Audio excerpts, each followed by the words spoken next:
महाभारत युद्ध समाप्त हो चुका था। अपनी भुजाओं में दबाकर भीम को मारने की धृतराष्ट्र की कोशिश भगवान श्री कृष्ण ने नाकाम कर दी। धृतराष्ट्र लज्जित थे।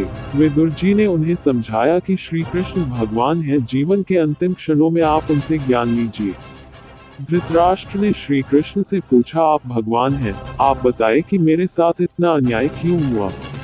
मैं अंधा पैदा हुआ, मेरे 100 पुत्र मारे गए, अब मेरे कुल का कोई नाम लेने तक नहीं रह गया। भगवान, मैंने ऐसा कौन सा पाप किया है जिसकी सजा मिल रही है।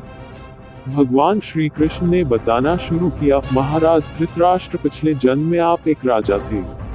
आपके राज्य में एक परम तपस्वी ब्राह्मण रहते थे। ब्राह्मण के पास हंसों का एक जोड़ा था जिसके 4 बच्चे थे। ब्राह्मण को तीर्थ यात्रा पर जाना था, लेकिन हंसों की देखरेख की चिंता के कारण वह जा नहीं पा रहे थे।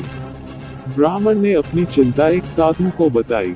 साधु ने कहा, तीर्थ यात्रा में हंसों को बंधक बनाकर तुम पक्षियों के साथ अन्याय करते हुए उनका अगला जन्म खराब कर रहे हो।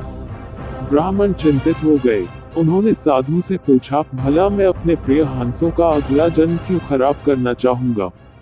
साधु ने बताया कि प्रभु कार्य में बंधक बनने का दोष हंसों पर लगने के कारण उनका अगला जन्म खराब हो रहा है। ब्राह्मण को बात समझ में आ गई। उसने साधु से रास्ता बताने की विनती की। साधु ने कहा, राजा प्रजापालक होता है, तुम और तुम्हारे हंस दोनों उसकी प्रजा हो। हंसों को राजा के संरक्षण में रखकर तीर्थ को जाओ।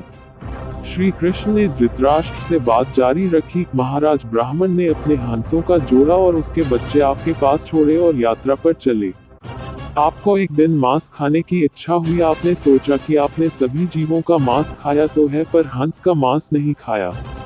आपने हंस के 2 बच्चे भूनकर खा लिए। आपको हंस के मांस का स्वाद लग गया। हंस के एक एक कर 100 बच्चे हुए और आप सबको खाते गए। आखिर में हंसों के जोड़े मर गए। कुछ साल बाद तीर्थयात्रा से जब वह ब्राह्मण लौटा और अपने हंसों के बारे में पूछा तो आपने कह दिया कि हंस बीमार हो गए थे। आपने उनका इलाज कराया, लेकिन वे बचे नहीं। ब्राह्मण ने आपकी बात पर आंख मूंद कर भरोसा किया और आपने उस अंध भरोसे का फायदा उठा लिया, इसीलिए आपके 100 पुत्र हुए। आपने तीर्थयात्रा पर गए उस व्यक्ति के साथ विश्वासघात किया जिसने आप पर अंधविश्वास किया था। आपने प्रजा की धरोहर में डाका डालकर राजधर्म भी नहीं निभाया।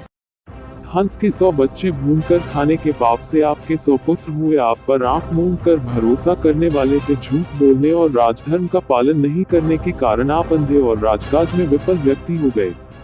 श्री कृष्ण ने कहा, सबसे बड़ा छल होता है विश्वासघात। आप उसी पाप का फल भोग रहे हैं। अतः हे राजन धृतराष्ट्र, आप अपने चिंतन में भगवान नाम का जाप करते हुए अपने कर्म को बिना किसी शिकायत के भोग लीजिए। इसी में आप